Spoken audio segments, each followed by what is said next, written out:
Hello friends, मैं हूं सन्मय प्रकाश और आप देख रहे हैं यूट्यूब चैनल सरकारी जॉब न्यूज़। तो कई महत्वपूर्ण टॉपिक हैं। जीडीपी के जो डेटा है विकास दर का वो आ चुका है, उसके बारे में इन डेप्थ में जानेंगे। आईएमएफ ने कड़ी टिप्पणी की है और सी ग्रेड दे दिया है, किस मामले में चर्चा करेंगे। अंतर्राष्ट्रीय गीता महोत्सव है, एमी अवार्ड्स इंटरनेशनल है, वो जानेंगे। और भी कई सारे महत्वपूर्ण क्वेश्चन है, जैसे पड़ोसी देश ने भारत के इलाके को अपने मैप में दिखा दिया है और नोट छाप दिया है, वो चर्चा करेंगे। और भी कई सारे क्वेश्चन हैं, तो शुरू करते हैं दोस्तों। कैसे हैं आप लोग? उम्मीद है बहुत बढ़िया होंगे। और कल का रिव्यू आपने देखा होगा ग्रुप डी एग्जामिनेशन का, तो उसमें भी ज़बरदस्त क्वेश्चंस टकराए हैं। ठीक है, आप देखिए कि पहली बार ऐसा हुआ है कि ग्रुप डी एग्जामिनेशन में, रेलवे का जो ग्रुप डी है उसमें 20 प्रश्न करंट अफेयर्स क्या है, न ज्योग्राफी, न हिस्ट्री, न इकोनॉमिक्स, करंट ही करंट है। और जो हमने बताए थे इस वीडियो से ज़बरदस्त क्वेश्चन टकरा रहे हैं, 20 के 20 टकरा रहे हैं। तो देख सकते हैं आप, ये वीडियो अवेलेबल है सरकारी जॉब न्यूज़ यूट्यूब चैनल पर। ठीक है, सरकारी जॉब न्यूज़ यूट्यूब चैनल पर ये वीडियो है और इसका PDF मिल जाएगा शार्प लर्निंग ऐप पर, वहाँ से परचेज कर सकते हैं। और अगर आप करंट अफेयर्स की शानदार तैयारी करना चाहते हैं तो दो तरह के मेंबरशिप प्लान है। एक बेसिक मेंबरशिप प्लान है जो कि SSC, टीचर, रेलवे, पुलिस, राज्यों के ये SSC है उन सब के लेवल का है। और दूसरा है ISPCS लेवल का, ये करंट अफेयर्स। तो इसके जरिए शानदार तैयारी हो जाती है आपकी और हर एग्जामिनेशंस में टकराते हैं, चाहे UPSC हो, स्टेट PCS हो या रेलवे ही क्यों ना हो, SSC क्यों ना हो। ठीक है, इन सब के जरिए बहुत सारे फ़ायदे होते हैं। अगले 1 साल तक अपडेट मिलता है, पिछले 2 सालों के कंटेंट मिल जाते हैं आपको, PDF, टेस्ट वगैरह सब कुछ मिल जाता है, वीकली, मंथली, क्वार्टरली, ईयरली, ये सब कुछ मिल जाता है। ठीक है, तो देख सकते हैं आप अपनी तैयारी के लिए। शुरू करते हैं दोस्तों, और बहुत ही इंपॉर्टेंट क्वेश्चन जिससे एग्जामिनेशन में प्रश्न आते हैं, रूप बदल कर आते हैं। ठीक है, मतलब सेम यही नहीं आएगा लेकिन कुछ और आ सकता है। तो जानिए, क्वेश्चन यहाँ पर होगा वित्त वर्ष यानी फाइनेंशियल ईयर 2025-26 की दूसरी तिमाही का मतलब क्या हुआ, जुलाई से सितंबर 2025 में भारत की रियल GDP ग्रोथ रेट कितनी रही है। GDP यानी सकल घरेलू उत्पाद, अंग्रेजी में कहते हैं ग्रॉस डोमेस्टिक प्रोडक्ट। आंसर क्या होगा? शानदार ये डेटा आया है, आंसर है 8.2%। ठीक है, 8.2% ये डेटा है। और ये न्यूज़ भी आप देख रहे हैं, तमाम जो अनुमान थे ना उन सब को बियॉन्ड, मतलब उसके और आगे ये डेटा देखने को मिला है, GDP का डेटा।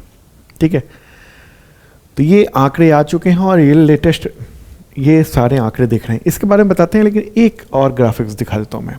ठीक है, ये जो लेटेस्ट डेटा है आप देख रहे हैं 8.2%, ये Q2 FY26, जहाँ FY लिखा हो ना, FY26 लिखा हो, यानी 25-26 की बात हो रही है।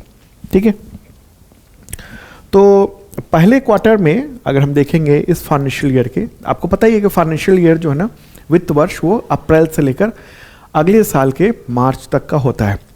तो पहले फाइनेंशियल जो क्वार्टर था उसमें 7.8% का ग्रोथ रेट था और सेकेंड में हम देख रहे हैं 8.2% का ग्रोथ रेट ये देखने को मिल रहा है।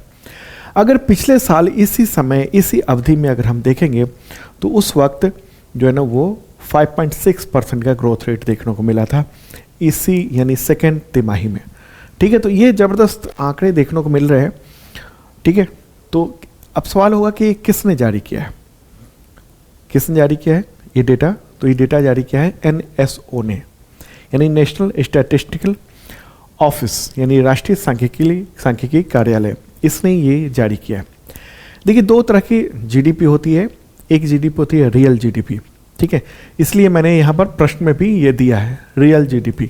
आमतौर पर ना GDP, अगर सिर्फ GDP पूछा जाए तो आप यही रियल GDP ही मान लेंगे आप। ठीक है, और दूसरा होता है नॉमिनल GDP। तो ये रियल GDP का ये डेटा है जो आप देख रहे हैं। ठीक है, real GDP growth rate Q2 8.2%। अब क्या फ़र्क है रियल GDP और नॉमिनल GDP, इन सब में क्या होता है? देखिए, रियल GDP में ना गुड्स और सर्विसेज यानी सेवाएं और जो वस्तु हैं उन सब की जो वैल्यू का कैलकुलेशन बेस ईयर तय किया जाता है और फिलहाल वो बेस ईयर है 2011-12। ठीक है, मतलब उस समय जो वैल्यू थी किसी चीज़ की उसके वैल्यू और स्टेबल प्राइस, मतलब उसी की वैल्यू पर अभी देखा जाता है कि कितना बढ़ा है। ओके, प्राइस, ठीक है, तो ये है। और फिलहाल बेस ईयर जो है वो 2011-12 है। दूसरा होता है नॉमिनल जीडीपी। नॉमिनल जीडीपी में क्या होता है ना, वो करंट प्राइस पर कैलकुलेट किया जाता है। मतलब पिछले साल जो है करंट प्राइस कितना था सामान, मतलब ग्रोथ रेट कितना था और अभी कितना है। हम कोई बेस नहीं मानते हैं, ठीक है। अच्छा, बेस मानने का मतलब क्या हो, थोड़ा सा ये टेक्निकल चीज़ है लेकिन समझ लेंगे आप। बेस का मानने का मतलब क्या हुआ कि मान लीजिए ये पेन है, ठीक है। उस समय इस पेन की कीमत 2000 रुपये थी 2011-12 में, और आज इस पेन की कीमत कितनी है, तो अभी 4000 रुपये के आसपास है, ठीक है। अब ये जो रेट बढ़ा है उसमें ये देखा जाता है रियल जीडीपी में कि उस समय आमदनी कितनी थी व्यक्ति की, उसके आधार पर कितना एक सामान की कीमत थी। आज जो आमदनी बढ़ी है उसके आधार पर जो रेट बढ़ा है तो उसके आधार पर देखा जाता है। इस तरह से ये रियल जीडीपी में कैलकुलेट किया जाता है कि कितना ग्रोथ रेट है। क्लियर होगी बात? मुझे लगता है पूरी बात समझ गए होंगे। कोई प्रॉब्लम हो तो कमेंट बॉक्स में लिख सकते हैं, मैं अगले दिन इसका जवाब दे दूंगा। तो सेकेंड क्वार्टर में 8.2% है। फर्स्ट क्वार्टर का डेटा मैंने आपको बताया ही, फर्स्ट क्वार्टर में कितना था, 7.8% था। इस तरह से हाफ ईयरली का जो ग्रोथ रेट है, यानी 2 तिमाही का टोटल अगर देखेंगे 8% का ग्रोथ रेट देखने को मिल रहा है, ठीक है। कितना है? 8% देखने को मिल रहा है ये जीडीपी का ग्रोथ रेट। ओके, तो उम्मीद से ज़्यादा ये क्यों ऐसा हुआ है? खबरों में ये बताया गया है कि जीडीपी के आंकड़े इसलिए ये बेहतरीन देखने को मिले हैं क्योंकि पिछले दिनों जो है ना वो सर्विसेज सेक्टर में, इसके अलावा विनिर्माण यानी इंफ्रास्ट्रक्चर सेक्टर में, फाइनेंशियल सेक्टर में, रियल एस्टेट में और बहुत सारे पेशेवर सेवाओं में वो तेज़ी रही है। और इसकी कई वजह रही, उनमें से एक प्रमुख वजह जो थी वो जो पिछले दिनों जीएसटी का रेट जो डाउन किया गया था ना, वो भी देखने को मिला। अच्छा, इस तिमाही में ना बहुत चुनौतियां भी थी। क्यों चुनौतियां थी? अमेरिका ने 50% टैरिफ लगा दिया भारत के प्रोडक्ट पर, बहुत सारे प्रोडक्ट पर। अब ऐसे में भारत का निर्यात बहुत ज़्यादा प्रभावित भी हुआ। तो आशंका उसकी भी थी कि कहीं ये जीडीपी ग्रोथ रेट हमारा कम ना हो जाए, लेकिन ये 8.2% का जीडीपी ग्रोथ रेट ये देखने को मिला है। सवाल होगा, इतनी सारी बातें हमने कह दी है, तो जीडीपी आखिर होता क्या है? सकल घरेलू उत्पाद, ये जो ना किसी भी इकॉनमी के हेल्थ को ट्रैक करने के लिए उपयोगी एक बहुत ही कॉमन इंडिकेटर के तौर पर माना जाता है इसको। जीडीपी जो ना किसी एक तिमाही या एक साल में देश में जो पैदा होने वाली सभी सामान हैं और सर्विसेज सेवाएं हैं, उन सब के कुल वैल्यू को कहते हैं, ठीक है। और ये किसी भी देश के आर्थिक विकास का सबसे बड़ा पैमाना होता है।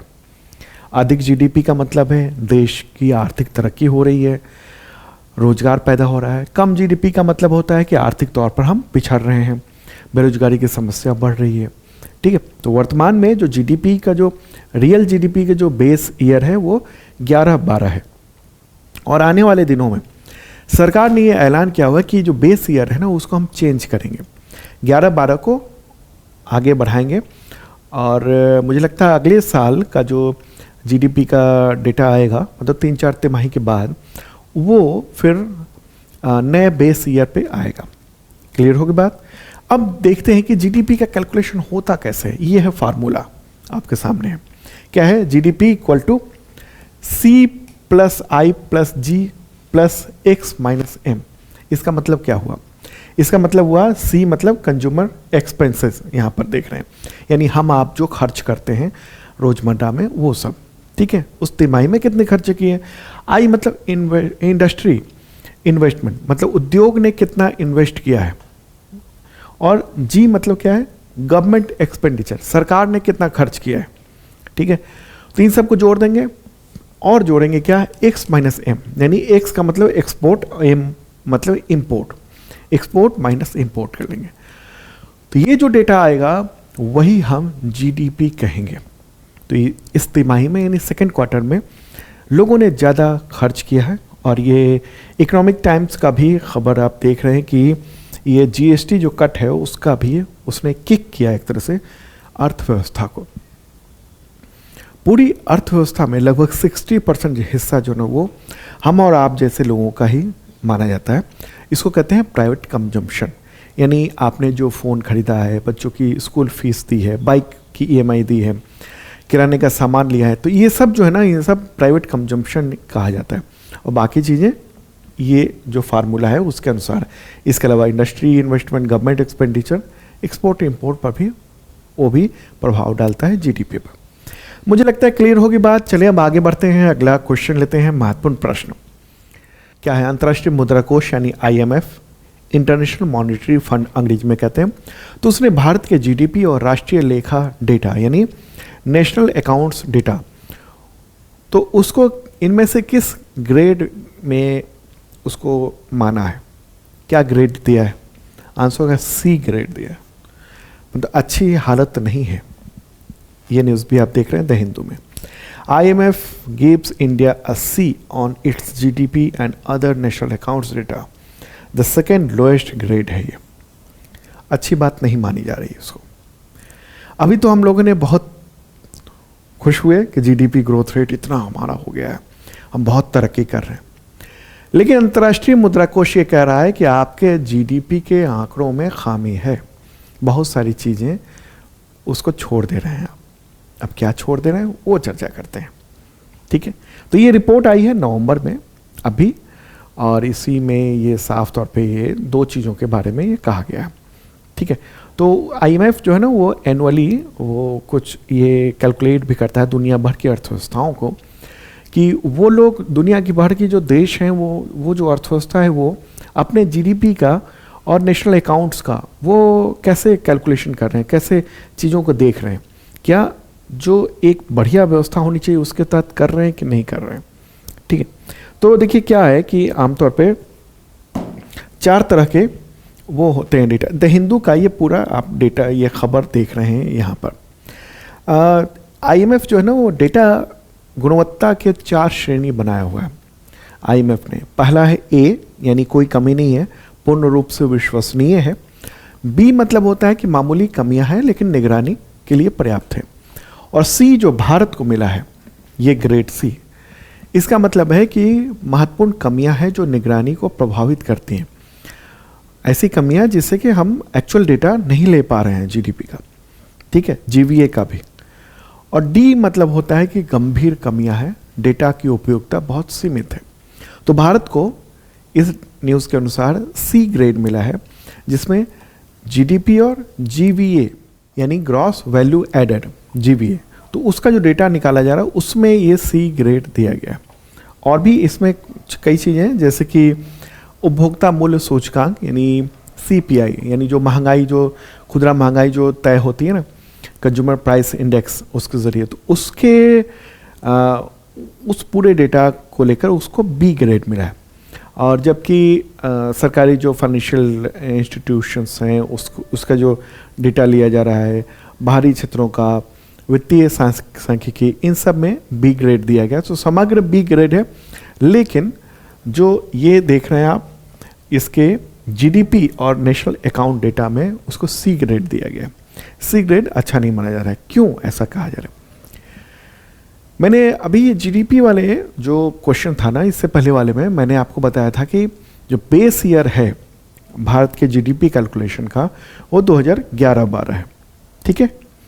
तो आईएमएफ का ये कहना है कि बहुत पुराना है और वर्तमान जो आर्थिक संरचना है उसको प्रतिबिंबित नहीं करता है, और इससे जो इनफॉर्मल सेक्टर है यानी अनौपचारिक क्षेत्र है उसका सही से मूल्यांकन कठिन हो जाता है। हालांकि मैंने आपको बताया कि सरकार जो है ना उसने इस रिपोर्ट के आने से पहले ही ऐलान किया हुआ है कि हम ये जो बेस ईयर है उसको चेंज करने वाले हैं, ठीक है। तो चेंज करेंगे और फिर उससे डेटा और बेहतर आने लगेगा। अगली बात क्या है कि मुद्रास्फीति जो है ना, यानी उसमें भी जो थोक मुद्रास्फीति है उसको कह सकते हैं WPI यानी होलसेल प्राइस इंडेक्स, उसमें जो है वो उत्पादक मूल्य सूचकांक यानी पीपीआई उसका अभाव है, उसको कैलकुलेट नहीं किया जा रहा है, उसमें ये बताया गया। इसकी वजह से जीडीपी के जो वास्तविक अनुमान है वो प्रभावित हो जाते हैं। उत्पादन और जो खर्च हो रहा है उसके भी कैलकुलेशन में कुछ विसंगतियां हैं। इन सब के खामियों के बारे में साफ तौर पे आईएमएफ ने ये सब बातें कह दी हैं। इसका क्या असर होगा? इसका असर पूरी दुनिया के परिप्रेक्ष्य में होता है भारत के लिए, ठीक है। जिससे इससे क्या होगा, मौद्रिक नीति, निवेश प्रोत्साहन, इन सब में अनिश्चितता बढ़ जाती है, ठीक है। और ये मान लिया जाता है कि भारतीय जो जीडीपी जो के आंकड़े हैं वो उतने विश्वसनीय हैं नहीं है जितने होने चाहिए थे, ठीक है। तो ये एक है इम्पॉर्टेंट बात जो कि आपने जान लिया। मुझे लगता है पूरी बात आप समझ चुके होंगे। मेरा उद्देश्य ये होता है कि कंसेप्ट क्लियर हो जाए, ठीक है। चाहे कोई भी एग्जामिनेशन दे रहे हों तो कंसेप्ट अगर क्लियर होगा, आप डिटेल में चीज़ों को पढ़ेंगे ना, तभी आप एग्जामिनेशन में प्रश्न का जवाब दे पाएंगे, ठीक है। तो कोई ज़रूरी नहीं कि यही लाइन बाय लाइन क्वेश्चन आ जाए। जितनी बातें मैंने कही हैं उससे क्वेश्चन आता है, इसलिए मैं काफ़ी डिटेल में नोट्स भी देता हूँ आपको। तो आज का ये जो करंट अफेयर्स है उसका पीडीएफ नोट्स फ्री में आपको मिल जाएगा शार्प लर्निंग ऐप पर। वहाँ फ्री वाले में ऑप्शन में आपको डेली का फ्री मिल जाता है, बाकी के लिए मेंबरशिप वगैरह लेना पड़ता है। जैसे अभी भी जैसे ग्रुप डी का ही एग्जामिनेशन देख लीजिए, तो उसमें हमने रिव्यू किया, जाके सेंटर पे बच्चों से पूछा कि किस तरह के क्वेश्चन आ रहे हैं, तो उन्होंने कहा भाई साहब डेप्थ में आ रहे हैं क्वेश्चन, यानी करंट अफेयर्स में भी अगर कोई इन डेप्थ पढ़ा है ना वो जवाब दे पा रहा है, ठीक है। और मैंने जो बताए थे उन सब से काफ़ी टकरा रहे हैं। खैर चलें आगे बढ़ते हैं। अगला क्वेश्चन, अंतर्राष्ट्रीय गीता महोत्सव में हरियाणा मंडप का उद्घाटन नवंबर 2025 में किसने किया? आंसर का रक्षा मंत्री राजनाथ सिंह ने किया, उन्होंने किया। और प्राइम मिनिस्टर नरेंद्र मोदी भी वहाँ पर पहुँचे थे और उन्होंने जो महाआरती जो कुरुक्षेत्र है वहाँ पर उसमें पार्टिसिपेट किया। तो ये आयोजन कब से कब तक हो रहा है? इंटरनेशनल गीता महोत्सव कहाँ पर हो रहा है? हरियाणा के कुरुक्षेत्र में हो रहा है, ठीक है। ये 15 नवंबर से 5 दिसंबर तक ये आयोजन चल रहा है और विदेश मंत्रालय के सहयोग से 50 देशों में गीता महोत्सव का भी आयोजन किया जा रहा है। और इस बार ये जो गीता महोत्सव है कुरुक्षेत्र में, तो उसमें जो पार्टनर स्टेट है उसका दर्जा दिया गया है मध्य प्रदेश को, ठीक है, मध्य प्रदेश को। चलिए आगे बढ़ते हैं और अगला क्वेश्चन लेते हैं हम। अच्छा, हरियाणा की बात हो रही थी, उसकी चीफ मिनिस्टर कौन है? नायब सिंह सैनी है। नेक्स्ट क्वेश्चन लेते हैं, 53rd इंटरनेशनल एमी अवार्ड्स 2025, उसमें बेस्ट एक्टर का अवार्ड किसको मिला है? क्या नाम है इनका? एडिओल प्ला, इनको मिला ही अवार्ड। ये इंटरनेशनल है, एमी अवार्ड कई तरह के होते हैं, तो ये इंटरनेशनल है। इंटरनेशनल में क्या होता है कि दूसरे देशों के भी, मुख्य तौर पर ये अमेरिका में आयोजन होता है एमी अवार्ड्स का, तो इसमें क्या है कि दूसरे देशों के भी जो पार्टिसिपेंट्स हैं वो हिस्सा ले सकते हैं।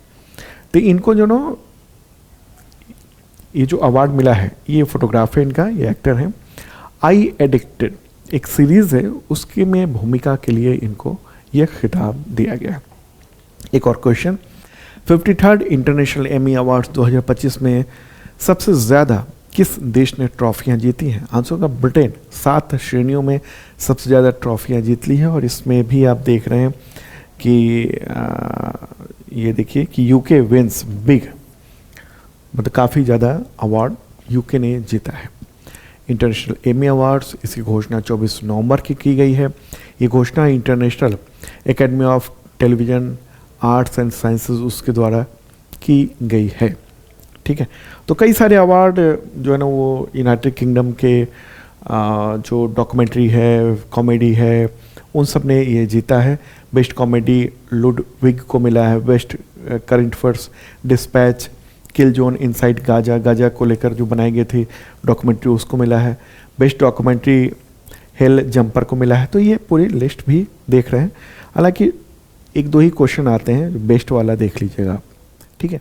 तो अगर भारत के परिप्रेक्ष्य में बात करेंगे तो अमर सिंह चमकीला एक पिक्चर आई थी, दिलजीत दोसांझ एक्टर हैं, उनकी ये मूवी थी और काफ़ी चर्चित रही थी। तो उसको इस इंटरनेशनल एमी अवार्ड्स में 2 बार नॉमिनेशन मिला, हालांकि वो अवार्ड नहीं जीत पाया। आगे बढ़ते हैं और अब तो बहुत ही महत्वपूर्ण क्वेश्चन है, इसमें मैं मैप के जरिए भी बताऊंगा। तो क्वेश्चन यहाँ पर होगा कि किस पड़ोसी देश ने 100 रुपये के नोट में भारतीय इलाके लिपुलेख, लिम्पियाधुरा और कालापानी को शामिल करते हुए अपना नक्शा छाप दिया है नोट में?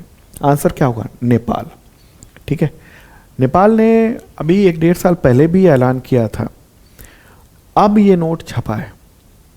पहले भारत में नोट छपता था, लेकिन उस नोट में इन सबको नेपाल, इन इलाकों को नेपाल में दिखाया गया। तो भारत ने, जो खबरें आई कि भारत ने मना कर दिया था कि नहीं, ये भारतीय इलाके को आप दिखा रहे हो तो हम तो नहीं छापेंगे। फिर नेपाल ने क्या किया ना, चाइना में ये नोट छपवाए हैं। नोट आप देख लीजिए, ये वाला नोट है, ठीक है। इसी में कुछ इलाके को उसने इस जगह पर, ये इसके अंदर भी एक नेपाल का मैप है, उसमें ये 3 इलाकों को वहाँ पर जोड़ दिया है, दिखाया है। तो नेपाल का जो केंद्रीय बैंक है उसी ने ये 26 नवंबर को ये 100 रुपये के नए नोट को जारी किया है। हालांकि जो पब्लिशिंग डेट ईयर है वो पिछले साल का ही है, ठीक है। तो इसी में भारत के कालापानी, लिपुलेख और लिम्पियाधुरा उसको दिखाया गया। अब कहाँ पर है वो देख लेते हैं एक बार। प्यारा भारत है और ये पड़ोसी हमारा नेपाल है, ठीक है। तो अगर आप थोड़ा सा, हाँ ये ठीक है। अब ये क्या है ना, यहाँ पर जो ना क्षेत्र में, इस क्षेत्र में उसकी ज़बरदस्ती हो रही है नेपाल की। कुछ वक्त पहले तक, या कहें पिछली जो सरकार थी उससे पहले वाली सरकार में, ठीक है, तो उसमें क्या था कि या फिर आपको पूरी बात बता दो तो मैं, बात है 18 जून 2020 की। नेपाल ने अपने संविधान में संशोधन किया था और भारत के इन 3 क्षेत्रों को, यानी लिपुलेख, कालापानी और लिम्पियाधुरा, तो उसको अपने देश में शामिल करने का राजनीतिक मैप दिखाया था। और इसके लिए नेपाल ने सुगौली संधि का हवाला दिया था, ठीक है। अच्छा, 2020 से पहले जो नेपाल अपना मैप जारी करता था उसमें लिपुलेख, कालापानी और लिम्पियाधुरा उसको नेपाल में नहीं दिखाता था, उसको बाद में उसने दिखाने लगा, ठीक है। और ये जो तीनों क्षेत्र है ना, वो भारतीय राज्य उत्तराखंड के पिथौरागढ़ जिले का हिस्सा है और ये इलाका चीन से लगा हुआ है। बहुत ही स्ट्रेटजिक ये इलाका है क्योंकि हम यहाँ पर ऊंचाई पर हैं और चीन नीचे की ओर है। ऐसे में अगर विवाद होता है ना चीन से, तो ये जगह बहुत ही इम्पॉर्टेंट है भारत के लिए। भारत चीन पर भारी पड़ सकता है इस क्षेत्र में। तो ये जो सुगौली संधि जो हुई थी 1816 में नेपाल और अंग्रेज़ों के बीच में, नेपाल की राजशाही और अंग्रेज़ों के बीच में, तो उसमें ये था कि महाकाली जो नदी है यहाँ पर बहती है, तो उसी को इंडिया और नेपाल का इंटरनेशनल बॉर्डर माना जाए। लेकिन जैसे तमाम नदियों का होता है, धाराएं बदलती रहती हैं, नदियाँ अपनी रूप लेती रहती हैं, तो महाकाली नदी का भी यही हुआ। भारत ये मानता है कि लिपुलेख के पास महाकाली नदी की जो धारा बहती है वो बॉर्डर है, लेकिन नेपाल का कहना है कि महाकाली नदी की एक धारा लिम्पियाधुरा से निकलती है और वो असली बाउंड्री है, ठीक है। तो इस चीज़ में 2 लोग जिन्हें इसको राजनीतिक मुद्दा बनाया था, अब माना जाता है चीन का बड़ा ही हस्तक्षेप था। ये जो दोनों देख रहे हैं, केपी शर्मा ओली और ये प्राइम मिनिस्टर, पूर्व प्राइम मिनिस्टर, ठीक है, इन जेनजी ने इनको पद से उतारा है। और एक प्राइम मिनिस्टर ये भी थे उससे पहले, ठीक है, ये प्रचंड कहिए, ठीक है। तो प्रचंड, तो इन दोनों ने इस मामले को मुद्दा उठाया था। मतलब 2020 से पहले खुद नेपाल अपने मैप में इन तीनों इलाकों को, लिपुलेख, लिम्पियाधुरा और कालापानी को भारत का हिस्सा बताता था। ये एरिया तकरीबन 400 स्क्वायर किलोमीटर का है यहाँ पर, ठीक है, और इंडिया के पास इसका एक्चुअल कंट्रोल है। अब आप कहेंगे कि क्यों ये किया गया था? नेपाल में राष्ट्रवाद की भावना, जिस तरह से भारत में कहा जाता है ना अखंड भारत, बहुत सारे जो पॉलिटिकल पार्टियां हैं, कुछ ही हैं, कुछ कहिए, और बहुत सारे संगठन हैं, कुछ पॉलिटिकल पार्टी है, बहुत सारे संगठन जो अक्सर बोलते हैं कि अखंड भारत बनेगा हमारा और ये देश इसमें आ जाएंगे, वो देश इसमें आ जाएंगे, और यहाँ के युवा जो है उत्साहित हो जाते हैं। उसी तरह से नेपाल में भी ग्रेटर नेपाल की बात होती है किस चीज़ की? ग्रेटर नेपाल की। और ये बात वहाँ के पॉलिटिकल पार्टी करते हैं। ग्रेटर नेपाल मतलब बहुत सारा इलाका भारत का और इधर का, ठीक है। ये इस तरह के मैप के नेपाल की वो ख्वाब देखते हैं, लेकिन वर्तमान जो स्थिति है वो तो वही होगा ना। तो वो सपना वहाँ भी दिखाया जाता है। हालांकि वो सपना जेनजी ने अभी जो आंदोलन किया उसमें, मतलब इनका जो ख्वाब था इन दोनों नेताओं का कि हम उसके भावनाओं के तहत सरकार में बने रहेंगे, बारी बारी से प्रधानमंत्री बनते रहेंगे, वो तो नहीं हो पाया। लेकिन मन में तो एक डाल दिया गया ना नेपाल के। और ये क्या किया गया, एक तरह से दुश्मनी पैदा कर दी गई वहाँ के युवाओं के बीच में कि वो भारत से नफरत करें। कैसे करें? उनको अब ये लगेगा कि वो जो इलाका है वो इलाका भारत ने कब्जा किया हुआ है। तो इससे क्या हो गया, वहाँ के लोगों के मन में भारत के प्रति थोड़ा सा जो दोस्ती का भाव है ना वो थोड़ा कम होगा। तो कई सारे विशेषज्ञ ये मानते हैं। और इसमें चीन की जो भूमिका है ना वो बहुत ही प्रबल थी। केपी शर्मा ओली जो है ना वो खासतौर पर चाइना के समर्थक के तौर पर भी माने जाते हैं, ठीक है। तो ये पूरा मुद्दा है जो आपने देखा। और ये नया नोट भी मैं दिखा देना चाहता हूँ, कहाँ गया, आ जाओ। ये नोट छापा है। 3 जगहों के नाम आपको याद रखने हैं, ठीक है। अब आप कहेंगे कि इतना सब कुछ हो गया, भारत ने क्या किया है? भारत के विदेश मंत्रालय ने कहा है कि ये एक तरफा कदम है और जमीन पर कोई हकीकत नहीं बदलती है। भारत ने कहा है कि 1 साल से चल रहे इस विवाद में उसने नेपाल को पहले भी चेताया था कि इस तरह के कृत्रिम रूप से, आर्टिफिशियल रूप से जो दावा किया जा रहा है इसको स्वीकार नहीं किया जाएगा। विदेश मंत्रालय के प्रवक्ता रणधीर जायसवाल, उनका कहना है कि सीमा और नक्शे को लेकर भारत नेपाल के बीच में बातचीत चल रही है, ठीक है। तो ये है बात। अच्छा, नेपाल में अभी प्राइम मिनिस्टर कौन है याद है आपको? मैंने बताया था, सुशीला कार्की। क्या नाम है? सुशीला कार्की। और राष्ट्रपति कौन है? रामचंद्र पौडेल। राजधानी काठमांडू है। वहाँ पर मुद्रा क्या चलती है? नेपाली रुपया। चलिए आगे बढ़ते हैं और अगला क्वेश्चन लेते हैं। महत्वपूर्ण प्रश्न यहाँ पर होगा।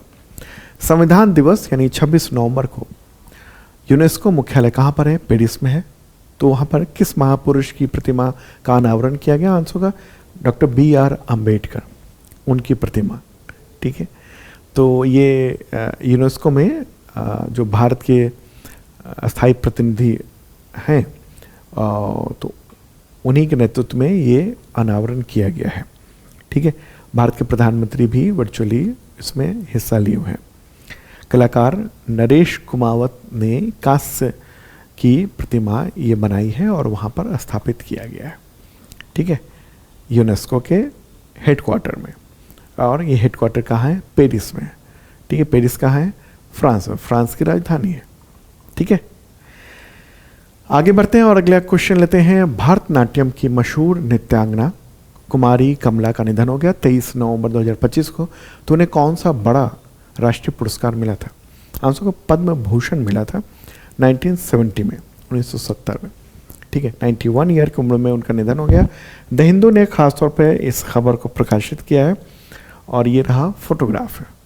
अमेरिका में निधन हुआ, कैलिफोर्निया में, और बचपन से ही प्रतिभा थी उनमें और फिर वो भारतनाट्यम में उन्होंने काफ़ी नाम कमाया, ठीक है। 1970 में उनको पद्म भूषण अवार्ड मिला था। इसके अलावा भी कई सारे अवार्ड उनको मिल चुके हैं। अगला क्वेश्चन, लाल ग्रह दिवस कब मनाया जाता है? तो 28 नवंबर को मनाया जाता है। क्यों मनाया जाता है? तो नासा ने मिशन मेरिनर मिशन मेरिनर 4 उसको लॉन्च किया था 1964 में, इसी तारीख को 28 नवंबर को, ठीक है। तो मेरिनर 4 जो था ना वो पहली बार मंगल ग्रह के बारे में महत्वपूर्ण जानकारी और उसने तस्वीरें ली थी, ठीक है। तो मंगल ग्रह के लिए इसलिए हम लोग रेड प्लैनेट डे कहते हैं, ठीक है। मंगल ग्रह का जो आकार है वो पृथ्वी के लगभग आधा है। चलिए आगे बढ़ते हैं, अगला क्वेश्चन लेते हैं। और हाँ, जब मंगल की बात हो रही है तो भारत की भी चर्चा कर लेना। इसरो ने मंगलयान को लॉन्च किया था कब? 2013 में, और 300 दिनों की यात्रा रही थी। 23 सितंबर 2014 को मंगल की जो कक्षा है उसमें मंगलयान ने प्रवेश किया था, और बहुत सारे रिसर्च हुए थे उसके जरिए। अगला क्वेश्चन होगा, द स्प्रिट्स बिजनेस अवार्ड्स 2025 में रम ब्रांड ऑफ द ईयर का खिताब जीतने वाली पहली भारतीय रम का नाम बताएं। आंसर क्या होगा इसका? केमिकारा। द हिंदू के बिजनेस लाइन ने इस खबर को प्रकाशित किया, तो मुझे लगा कि आपको भी बता देना चाहिए। केमिकारा तो लंदन में आयोजित किया गया था द स्प्रिट्स बिजनेस अवार्ड्स 2025, उसी में रम ब्रांड ऑफ द ईयर का खिताब जीतने वाली ये पहली भारतीय रम बन गई। ये पहली भारतीय की जो बात होती है ना, तो महत्वपूर्ण हो जाता है प्रश्न। ठीक है, आगे बढ़ते हैं। अगला क्वेश्चन, अंतर्राष्ट्रीय मानव एकजुटता दिवस कब मनाया जाता है? 29 नवंबर को मनाया जाता है। क्यों मनाया जाता है भाई? तो फिलिस्तीनी जनता के प्रति एकजुटता दिखाने के लिए अंतर्राष्ट्रीय दिवस के तौर पर मनाया जाता है। 1977 में 1977 में इस दिवस की स्थापना की गई थी संयुक्त राष्ट्र महासभा के द्वारा।